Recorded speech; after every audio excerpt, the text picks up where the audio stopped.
Hi, I'm Julie Ross, And I'm Gregory Abbey. and you're listening to the Parenting Horizons podcast. Julie is a longtime parent educator and counselor. And Greg is an actor, writer, and director, and more importantly, a parent just like you. Through conversations covering a range of different topics, challenges, and roadblocks, we hope to give you a few of Julie's tools that might just help make parenting a little bit easier. And look, nobody's perfect, and parenting is challenging to say the least. But with a few skills under our belts, we just might be able to be good enough parents and enjoy the journey and our children a little bit more in the process. Hi, everybody. Welcome back to the Parenting Horizons podcast. As always, I am joined by Julie Ross. Julie, how are you doing today? You know, I am much better, Greg, now that the weather here in New York City has changed for the positive. It was so gloomy and so rainy and so cold, and Yes. now it's gorgeous. So we'll have probably 3 or 4 days of this, and then it'll be summer. But It is nice while it lasts. It definitely changes the mindset. I agree. for Yeah, sure. So yeah, I'm good. good. Yeah, instead of hopping on the subway the other day, I actually walked 10 blocks to the next one just because it's been so nice here, which makes a huge difference. So Yeah. we hope it's nice wherever you are. We are going to continue today with another great guest. We've had a really long run of great guests, and today we're going to talk about common decency and your kids. And I would say just in general these days, it feels like we could all use some help with common decency. It's a little For sure. cray out there a little bit Yeah. around the world. So today our guest is Colleen Doyle Bryant. She's an author and expert on common decency. And her most recent book is called Rooted in Decency, Finding Inner Peace in a World Gone Sideways. So Colleen, welcome. Thank you for being here. Thanks so much for having me on. So before we dive into this conversation, can you just tell us a little bit about your history and maybe how you came to where you are today and the work you do? Sure. So my journey into writing about common decency and values in general started when my now oldest kids were in elementary school, so around 20 years ago. And this was at the tail end of the self-esteem parenting revolution. And I found that the ways my kids were learning about making good choices and being decent people was a little warped by this whole self-esteem focus at the time. And they weren't learning to connect that good choices feel good. And so as a parent, I'm thinking, I need my kids to understand that they don't make good choices for purely selfish reasons. They do it, or they should do it, because it feels good to be a good person. And so after experimenting on my kids for about 10 years, I found that I had ways of talking about things like being honest and being respectful and responsible and caring that seemed to resonate with them. And they really understood why you would want to have those traits in your life. And so at that point, I realized there were other parents struggling with these same sorts of issues. And I started with my Talking with Trees series. And it's a set of books for elementary school age kids and teaching resources that help kids learn what it means to be honest, respectful, responsible, why they would want to do that. And then, of course, my kids grew up, as they do. Yep. And I found by the time they were tweens and teens, the way I needed to talk to them about making good choices had changed based on the sorts of issues they were facing in their developmental age. So I wrote the Truth Be Told quote series and teaching resources that go with that. And those series for teens and kids are used around the world in curriculums and in homes to help kids learn to make good choices. But a few years ago, as you mentioned, you look around and you go, what is going on with people? Right. And for all of these adults who know they need to teach their kids to be honest and respectful and kind, they weren't doing a very good job modeling that behavior. Yeah. And so I started asking myself, what is going on here? Why are people acting like this? What happened? What's the shift? And the research that went to that and the surprising insights about why we're here and how we get out of it, that's the book Rooted in Decency. And that's geared more towards an adult audience. Wow. Great. I think it's too bad we can't send a copy of that out to everyone. I mean, I'd also be interested to see if there's any correlation as we sort of go through this conversation, because as you're talking, I mean, in adults, what I see sort of in the political landscape and just around the country is like a lot of it feels rooted in a lot of fear to me, a lot of lack of empathy, a lot of misunderstanding.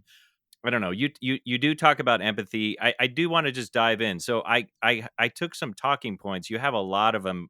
They're all great. It was kind of hard to parse it down. So maybe we can start a little more generally, and then we'll talk about teens at some point.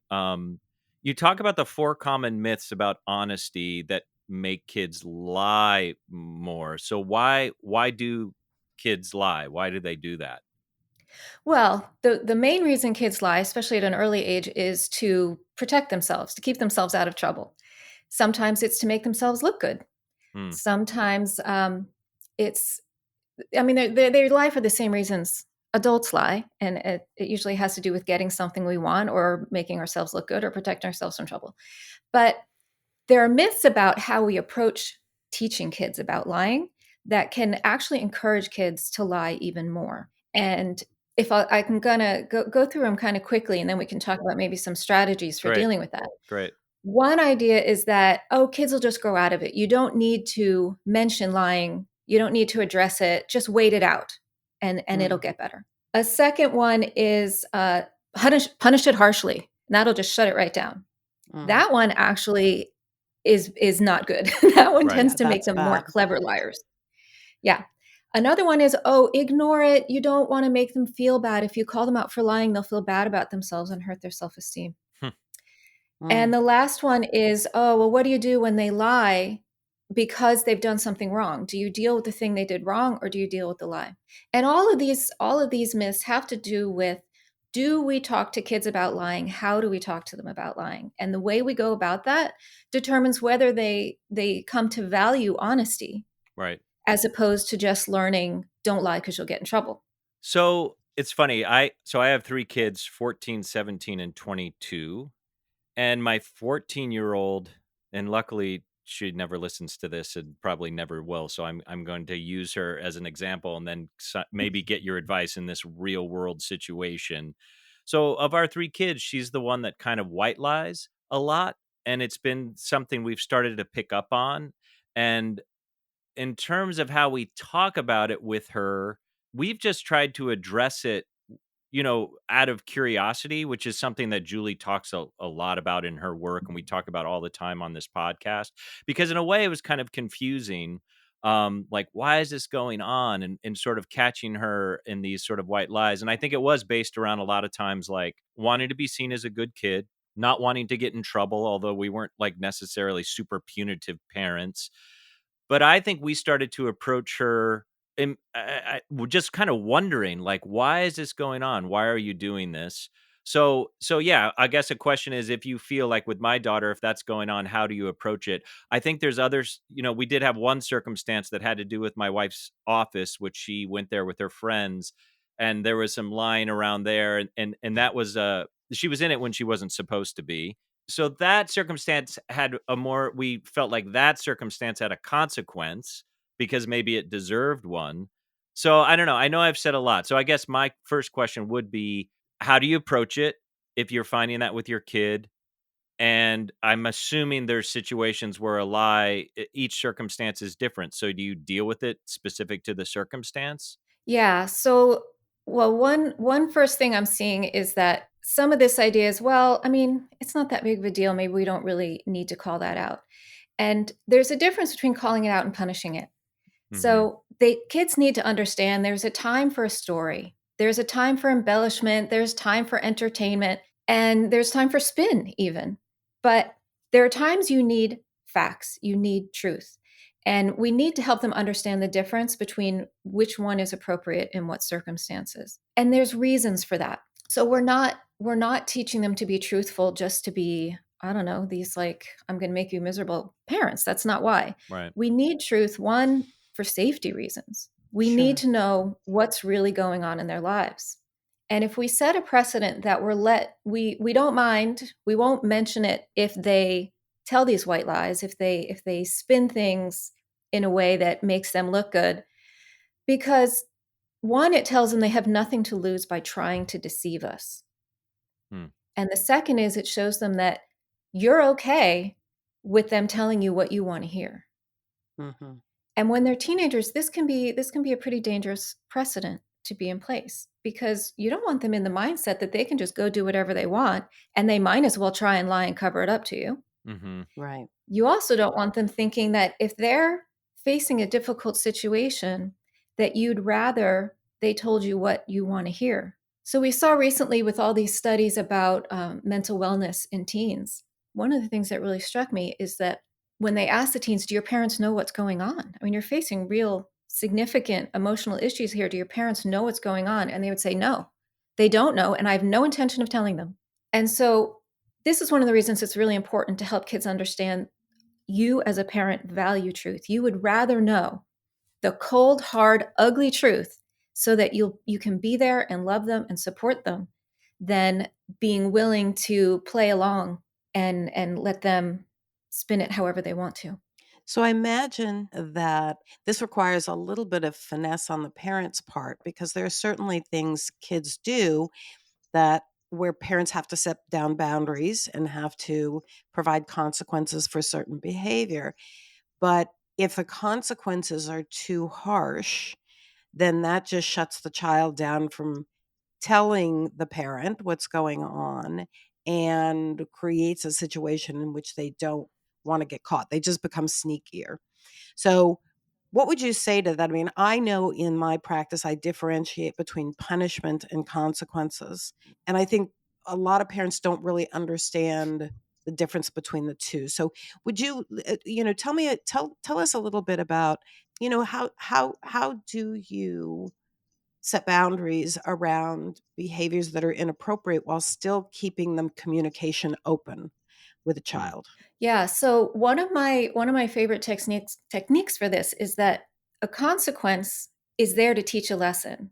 Your goal as a parent isn't to beat down your children, of Right. course. Your goal as a parent is to help them grow up to be responsible, caring adults.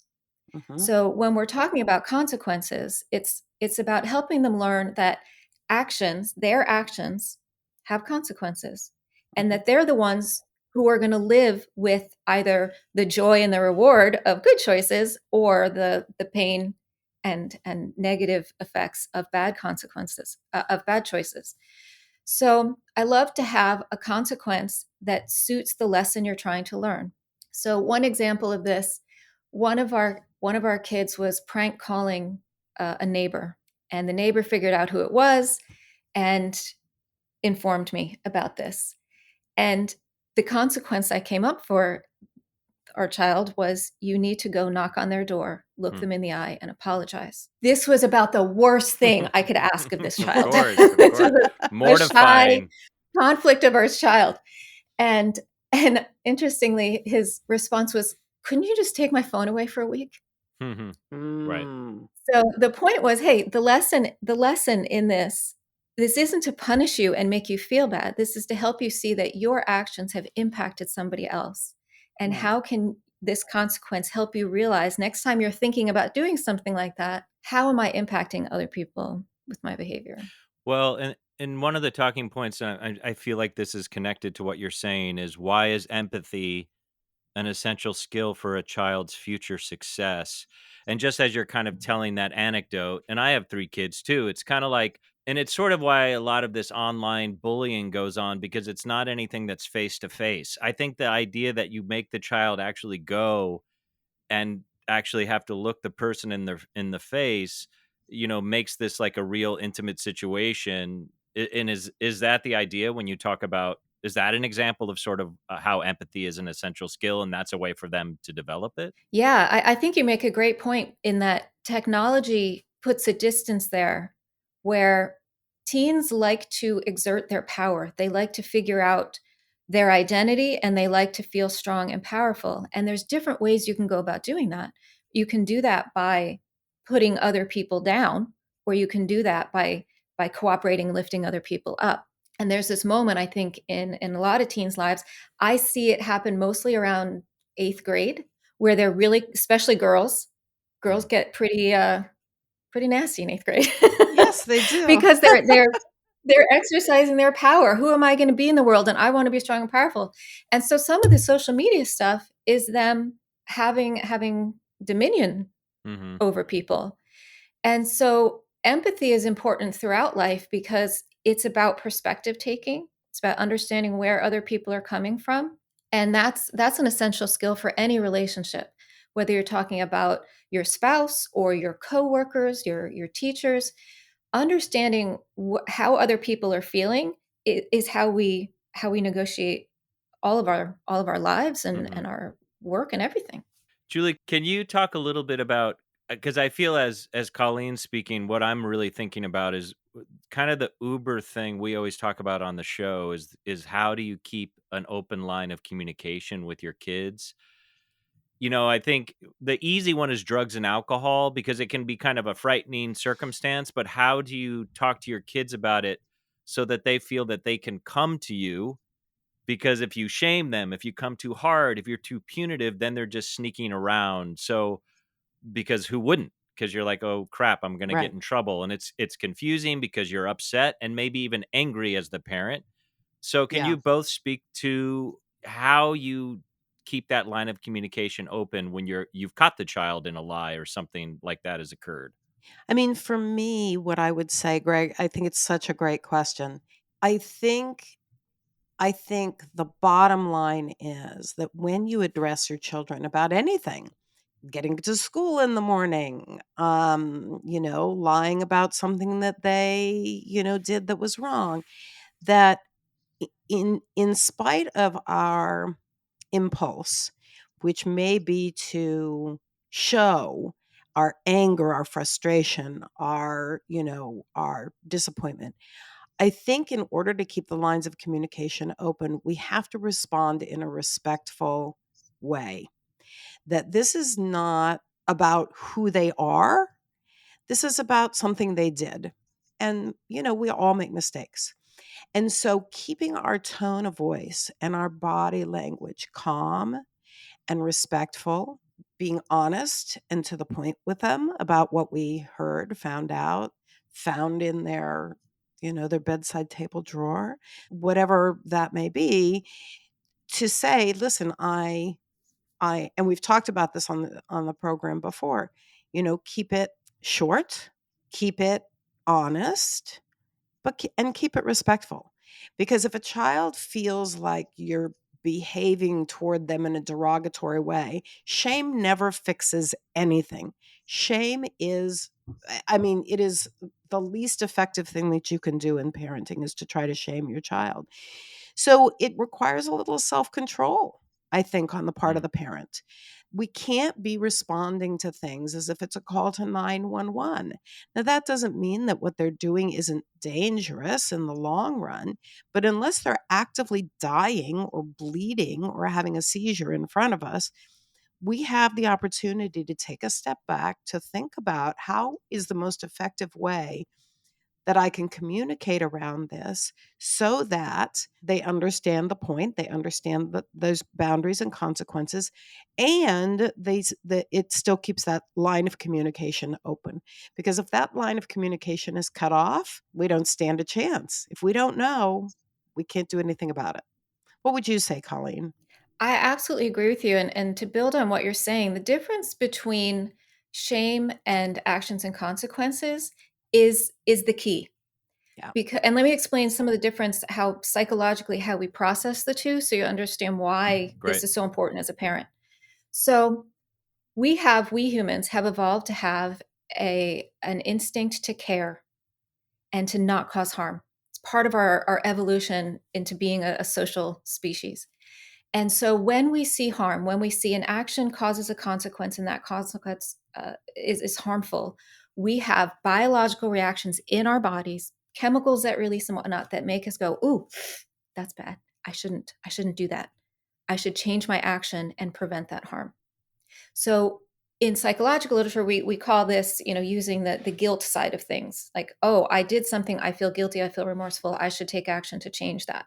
Well, shame is a different beast altogether. Shame doesn't say there's something wrong with what you did and you can fix it by changing this action. Shame says there's something wrong with who you are, Mhm. fundamentally, as a moral human being.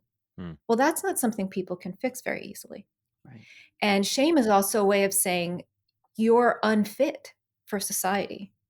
You need to be cast out and get your act together before you can even be part of this group here. So shame is actually really threatening to a social being. It says there's something wrong with you and you need to go away.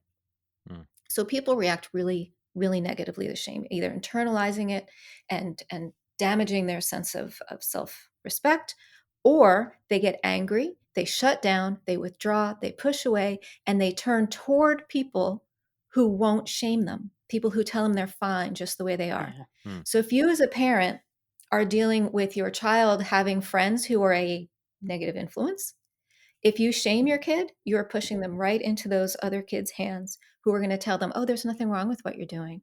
Mm. Come be Mhm. with us. We'll make you feel better about yourself. So Right. the solution is skip the shame, stick to the actions and consequences. So I try to be really honest and really factual with them, especially, well, I guess I do it at all ages, but especially with teenagers, is you say, okay, what happened here? Mm. So instead of attacking them, instead of getting angry and say, "What have you done?" Instead you go, "What's going on? Mhm. Show me, tell me. Why? How much? In what way is this happening?" And now let's look at, well, what are the possible outcomes? And how is that going to impact you? Because really, one of the ways you teach kids to be responsible is to help them understand that their actions create consequences for themselves. So, do you And good mean when actions, you oh, say go ahead. was I just wanna ask the question, so you're saying you help the child sort of like, let's play this out. You mean, like, Mhm. where this could potentially go with this action that you've done? Is that what you're saying? Like, if it Exactly. like, Like say play the scenario. if it's drinking and, driving or something like, "Hey, so Mhm. let's talk this through." Is that what you mean? Exactly, exactly. So if you use the drinking and driving thing, I would say, okay, well, what are the possible things that could happen? Mhm. And what are the impacts on your life? What sort of consequences are you personally going to feel if you get caught, if you get in an accident, if you lose your license? What sort of freedom do you lose personally? What sort of impact do you have on other people? What if you hit somebody? What if you had an accident and somebody in the car died with you, or you hit somebody outside? You need to live your whole life Mhm. in the knowledge that you did that. Is it worth it? And so, one of the things we're doing is helping them to connect cause and effect, Mhm. because the way their brains are rewiring, they don't necessarily always see the chain of events that happens. So, approach it as you would teaching someone, all right, how are these dominoes possibly going to fall if you do Mhm. this thing? And that helps them come to their own conclusion that says, all right, that's a pain that I don't really want to risk taking on. Mhm. Is it similar, like, if the circumstances and just as you're talking, I'm kind of thinking about, a five-year-old that steals a not steals, takes a piece of candy or sneaks a cookie that they're not supposed to take. I mean, Mhm. how? Because 'cause we've talked a little bit about teens, like, in a circumstance like that, where it's obviously not a severe circumstance, I mean, how would you handle that situation? It always comes back to, why do you want to behave in a certain way? Hmm, So, why does somebody want to be truthful and honest? Well, because it helps establish their reputation as being trustworthy. And so, for a child, why do you want to be trustworthy? Well, you want to be able to do things. You want to be trusted to play alone in your room, or to manage your time to do your homework when you want to, or to go to your friend's house. So there's all these benefits to being seen as somebody who's trustworthy. And if you're taking things, or you're not being honest about what you're doing or where you're going, how can the adults in your life trust you and give you that freedom? I was just reflecting on kind of this idea of consequences. And I think so when I would an experience from my own life, right? When I was in middle school, I guess, a friend of mine and I went to the ice house, which I don't even know if ice houses are what things are called anymore, but it was like a 7-Eleven or whatever, and we stole a bottle of Coke. We stole it. It was in a cooler that it was outside of the ice house. It was out of sight of the employees. We stole it and we drank it in the bathroom of the ice house, right? I felt awful. I mean, my moral compass just went crazy. Interestingly enough, my friend didn't have that same reaction, begged me not to tell my parents, but I told. And my consequence was they drove me to the ice house. They rolled down the window and called the manager out, and I had to fess up and pay for that soda, right? And I've never forgotten it. That was the one and only time I ever stole anything in my entire life. Um, and I'm curious because my friend did not tell her parents. She did not seem to have that same resonance with a moral compass inside.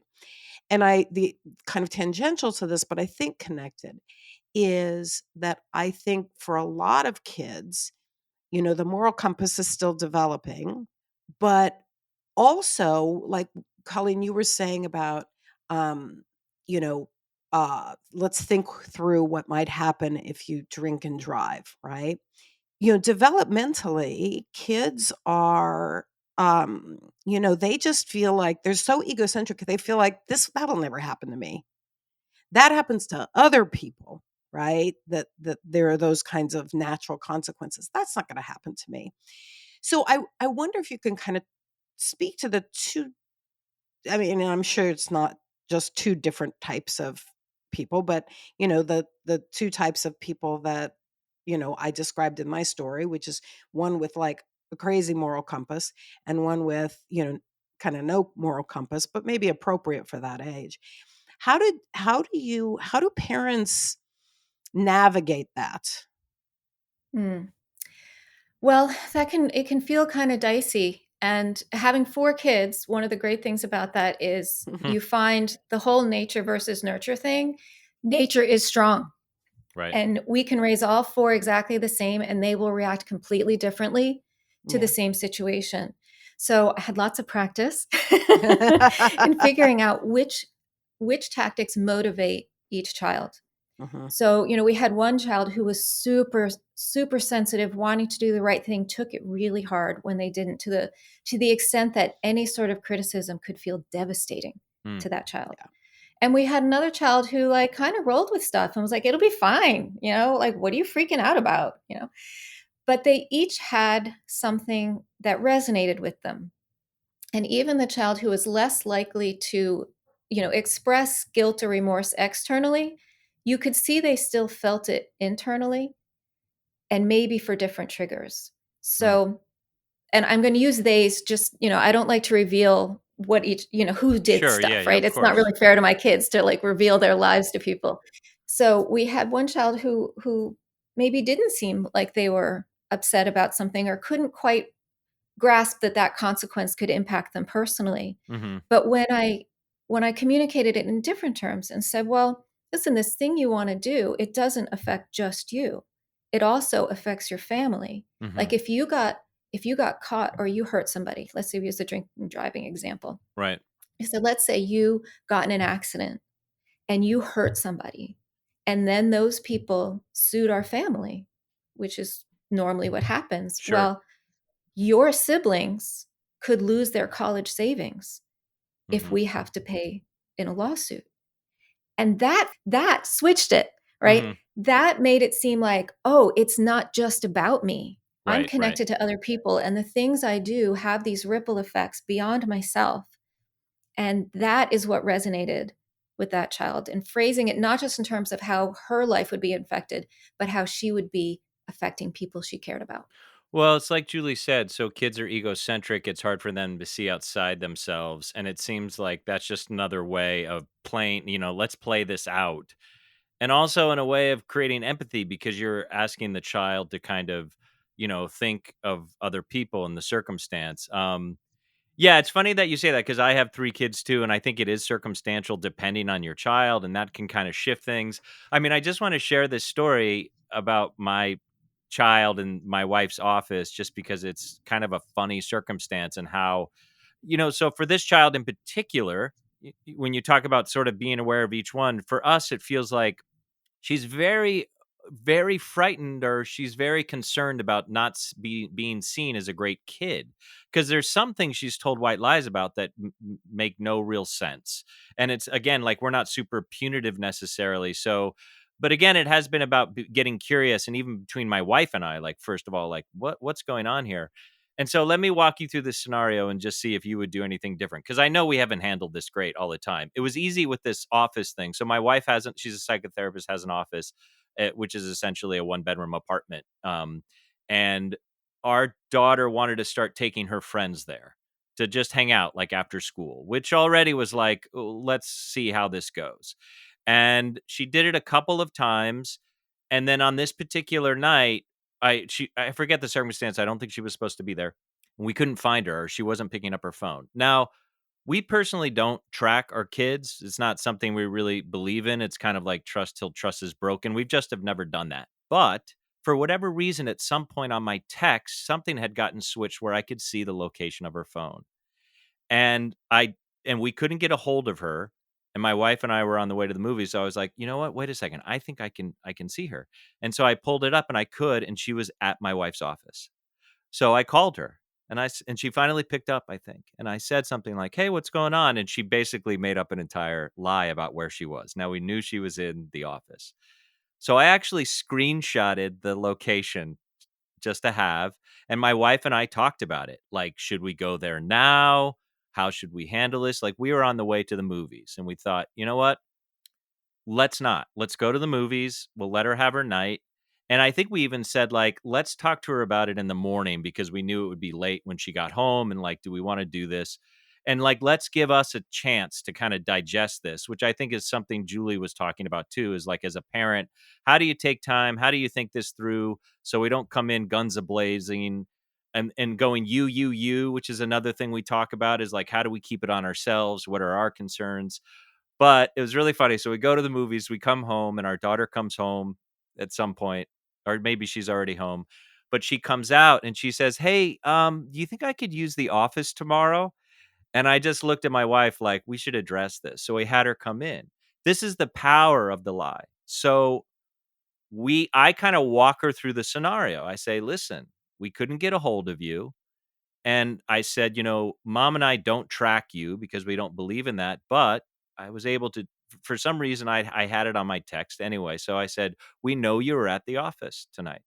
This kid, by the 10 minutes later, I was going like, maybe she wasn't at the office. Like, she was holding on to it for dear life, to the point that I pulled out the screenshot. I was like, "Honey, you were there."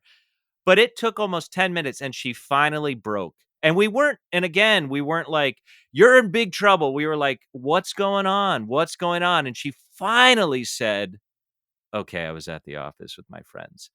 And then we sort of had a conversation about it. And again, like, this was a little easier. The consequence was, "Hey, you can't do this. You can't go. You can't go to the office. You can't go there with your friends." And it was a little bit about, us being liable if something happened. And we did sort of talk about those things. So I don't know. I guess I share that. I felt like it was the one time we mostly did okay. Was there anything in that story, Colleen, that you would say you would have done differently? And well, let me just also add, is we did say, "Hey, you might get a chance again. You might get a chance to do this again if you can build back trust, because right now we can't trust you, because not only did you go without telling us, but you lied about it being there." So I don't know. Okay, I How did I love that do? you brought this up. Okay. I love this story Okay. because this is when we talked about those myths about lying. This is one of the big myths, and one of the big struggles for parents is when your child does something wrong and then lies about it. Do you address the wrongdoing, or do you address the lie? And the research shows 99% of the time parents deal with the wrongdoing and not the lie. Okay. So I have a little technique for this that I developed in my own house here, and I can assure you it works. My teenage children, I will tell you what they say now that proves that this works. So, what you do is you treat the wrongdoing and the lie separately. Okay. So, in this case, you knew she had The lied, the wrongdoing right? was her going to the apartment without telling us, knowing she shouldn't be there. That's the wrongdoing. The lie was when we were like, she lied about being there. Okay. Exactly. So in that case, the way you would use this technique is that when you're ready to approach the subject with her, you say, I'm going to ask you what you're doing, and I'm going to give you the chance to tell me the truth about it. If you tell me the truth, there'll be a consequence for the wrongdoing. If you lie about it, there'll be another consequence. And by the way, it's going to be a bigger consequence for the lie. Mm, And you separate the two actions because what that teaches them is that wrongdoings have consequences. Whether they get caught or not, there's always the risk of consequences. mhm, But by giving them a separate consequence for the lie, you're showing them you value the truth, even if the truth is ugly. And so, what I find now, like an example would be for my kids. Oh, you were playing your video game. I know your timer is up, and there's the only way you're still playing is if you put time on your timer. mhm, So when I come in and say, you have a chance to tell me what's going on here because I see you're still playing your video game. Tell me what's happening. If you tell the truth, consequence for playing the video game. If you lie, consequence for the lie in the video game. And so if they told the truth, maybe they would lose game privileges for a mhm, day. mhm, If they lied, they might lose game privileges for 3 days, mhm, right? 2 for the lie, 1 for the wrongdoing. So that helps them just kind of grow up with this sense that one, you're going to be reasonable in your consequences, and there are going to be consequences. And you value the truth, that you'll be there, you'll listen to them, you'll support them, you'll help them through the situation. And so now when they're teenagers, they literally come and say things like, I've done something hmm, and I'm going to tell you about it. mhm. But keep in mind, I'm telling you the truth. I'm coming to you and I'm Right. telling you the truth. So make your consequence fair. Well, and, Julie, I'll let you I just wanna respond because what I take from that is I think what we did was kinda conflate the 2 into kinda like one thing. I kinda and what I love about what you just said is that now we're gonna make them 2 separate things so you can value both of those things. Like, let's literally talk about what you did wrong, but also let's talk about the lie and lying and what it means to be honest and empathetic and straightforward. And for us, I maybe in that circumstance, that all got squished together. That's what I'm taking from what you're saying, which I think is great because then you're separating out those 2 values that you're kind of teaching, I think, your kids and saying like this value of being straightforward and not lying is an important value in our family and something you will take on and need to take on as you grow up, right? Yeah, you're right. You're right. You're trying to teach them one that by doing something she knew she wasn't supposed to do, there's a breach of trust. Hmm. And how can you trust her to have independence and freedom to go off and do things with her friends if you don't know that she'll be where she's going to say she'll be and she's going to be doing what she says she's going to be doing? But the other issue is that in general, truth in your relationship matters to you. And even when she makes a mistake, you'd rather know that she made the mistake. She doesn't need to be perfect. Mhm. You'll still love her if Right. she's not. Right. Those are sorts of things that are going to help her whatever is driving this need to cover things up or to white lie. Somehow she needs to understand that you love her. Mhm. Even if she makes mistakes, we all make mistakes. It's okay. Right. Right. Yeah. I also think it's important to catch them doing it right. Mm. So when they come to you and they say, "Hey, I broke the lamp in the living room," or whatever it might be, to say, "I cannot tell you how much I appreciate you telling me the truth." Mm. And that can be separate from there's still probably going to be a consequence, right? But that acknowledgement of I appreciate that. Truth is important in our relationship with one another. And you were honest with me. And that goes a long way towards me trusting you for all future circumstances. Because I think parents often forget. I mean, n- I heard a statistic once that was like, n- kids behave appropriately and well 90% of the time. But what they hear is 90% negative Mm. because people catch them doing it wrong and just go, "Oh, well, yeah, they should be doing it right." And so they kind of shove that aside. And I think it's critical for parents to understand that we need to catch them doing it right more than even catching them doing it wrong because that kind of encouragement builds on itself. Can I throw something into that? Because you bring up a Sure. very good point. We've been talking a lot about the negative emotions that come along with bad choices. There's a Yeah. flip side to that. Good emotions come along with good choices. And so one of the things we want to help our children do is recognize the way it feels in different circumstances. Because these emotions we're talking about, guilt, remorse, embarrassment, shame, are the negative side of the moral emotions. You've also got the positive side, things like pride, elevation, that warm, glowy feeling you get. And by helping them recognize how they feel in different situations, positive and negative, one, you're helping them learn how it's going to feel when they make a bad choice so they don't want to make that bad choice. But Mhm. by focusing on the times when, how do you feel in this moment when you've done the right thing? How do you feel in this moment when you've persevered and you've gone through that hard challenge and you've come out the other side and you're like, I did that. When we teach them to recognize those positive emotions, we're giving them the incentive. We're giving the thing that helps them choose to do the right thing in a difficult moment because they know that they'll get that positive feeling on the other side. Mm. Yeah, I love that. I really love looking at the positive pieces of this and recognizing that. I'm curious, Colleen, what you would say, because, having had teenagers yourself and Greg having teenagers now, and my having had teenagers myself, teenagers are sneaky. So, I mean, on a weekly basis, maybe several times weekly, I'll hear, parents say that they smell weed, right? Coming from their child's bedroom.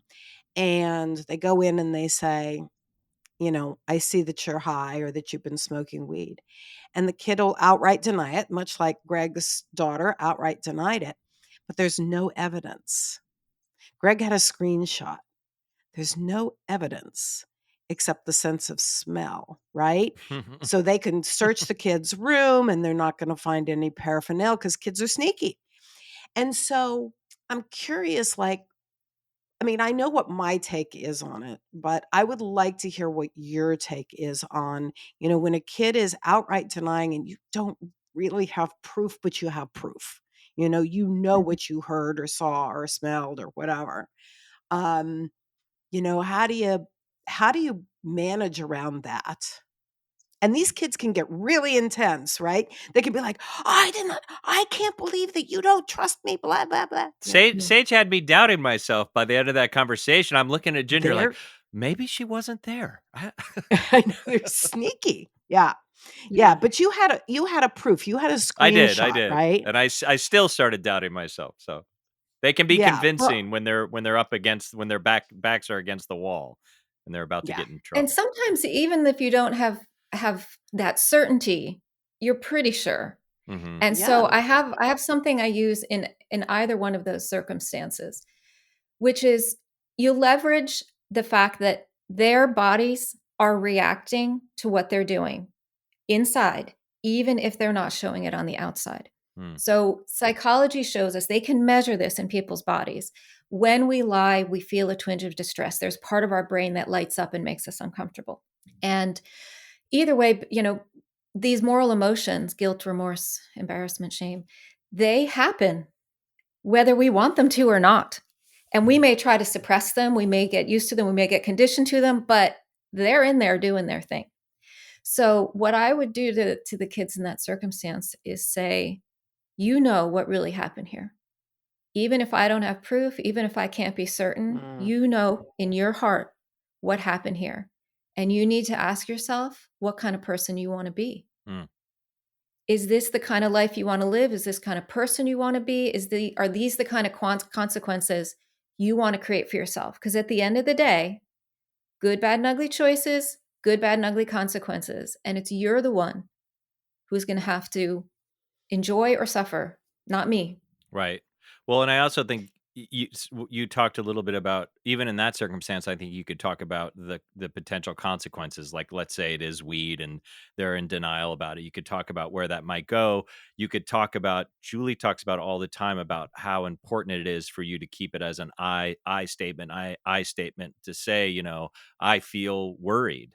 like, even if this kid is denying that, I feel worried about how this will affect you. I feel frustrated that, this is A, B, or C. So I just always think about that just because Julia's talked about it so often, and we kind of forget about that, especially in a circumstance where we feel heightened or upset or angry, that it becomes about, you're going to this and you're going to that. And again, like, we're back to shame and the kid's shutting down and thinking like, okay, how can I figure out to lie to them about weed and still get to do what I want?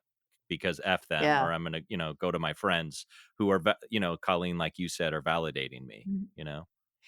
I think it's so interesting, Colleen, what you said about there's a physiological response in each of our bodies when we lie, and reflecting on how I know kids react, which is with this kind of I can't believe this intensity. I can't believe it. It seems to me that that's an external reflection of how they're feeling internally because if you weren't smoking weed, why would you be that indignant about it? Right? So I wonder if, in addition to parents saying, what happened here, in your body what's going on. If a parent can also read the body language and say, I'm seeing that you are really pushing back against this, and it makes me wonder if that's your internal, voice making itself external, coming out and saying, that you do feel uncomfortable with what was happening. Yeah, I have a whole blog about this, the 4 ways kids avoid taking responsibility. Because you're right, a lot of those ways, whether it's the dramatizing or the minimizing, which is why you make such a big deal out of this, would you I get it already. Yes. Or whether it's the deflecting, "Well, look what he did. Look what you did to me yesterday." All of those sorts of deflecting, dramatizing sorts of reactions are about, "I am uncomfortable, and I'm gonna try to turn the attention someplace else so I don't have to feel uncomfortable." Because those moral emotions, they are uncomfortable for good reason. Mm, So one of the Mhm. things we can do is help them see that they're temporary.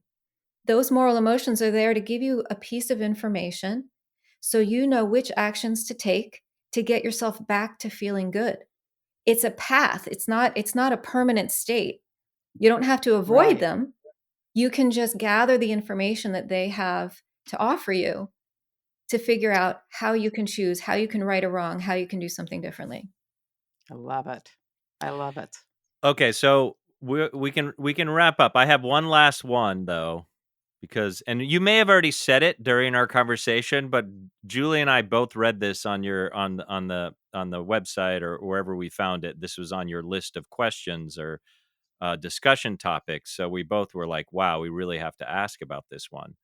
So it says the single most effective phrase you can use to guide your teens to be good people. Did we say it already? What is the single most effective phrase? That's what I want to know.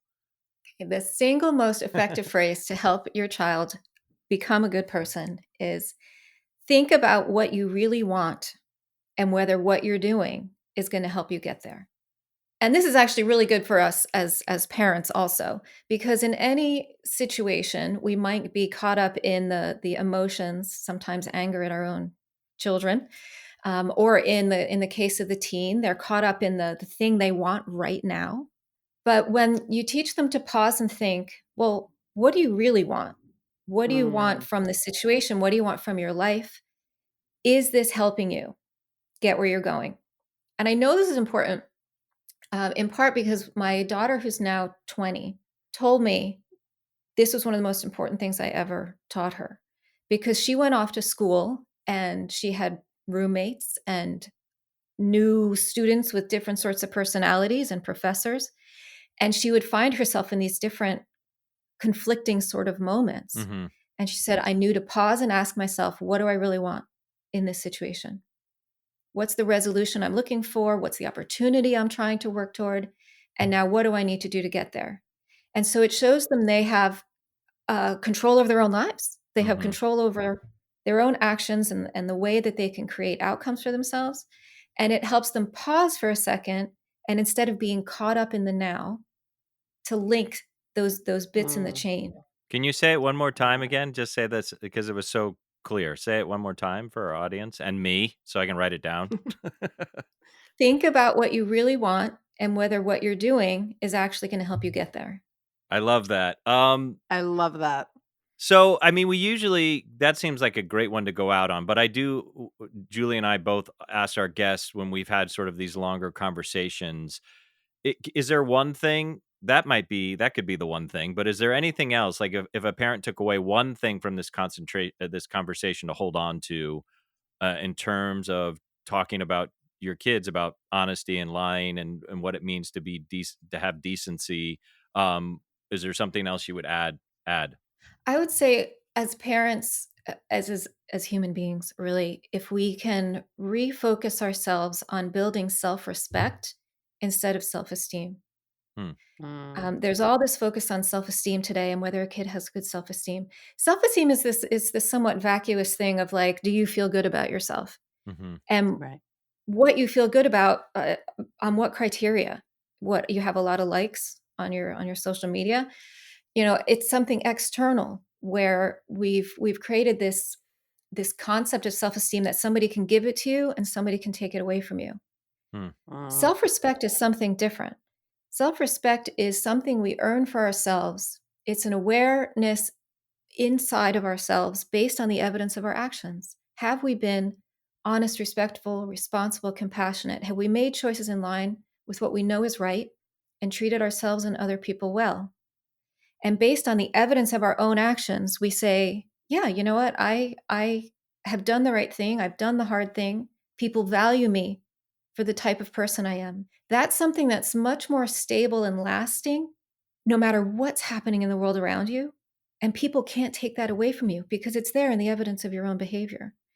So I would say for us as parents, and then for the ways we teach our children, reinforcing this idea, it's about your actions, your consequences. What do you see in your behavior that says you are a worthy, valuable person? Wow. I love that. Yeah, that's Yeah. a really great way to go out. Again, our guest today is Colleen Doyle Bryant. Her most recent book is called "Rooted in Decency: Finding Inner Peace in a World Gone Sideways." If you'd like to learn more about Colleen, she has a website. It's her name, ColleenDoyleBryant.com. Colleen, this has been amazing. Thank you so much for being here and joining us today. Thank you so much. Thanks for listening to the Parenting Horizons podcast. If you enjoyed today's episode, please share with your family and friends. And if you'd like to hear more about Julie's work, join one of her parenting groups, or see about individual counseling, please visit parentinghorizons.com. Or you can email Julie at julie.ross@parentinghorizons.com. We'll see you next time.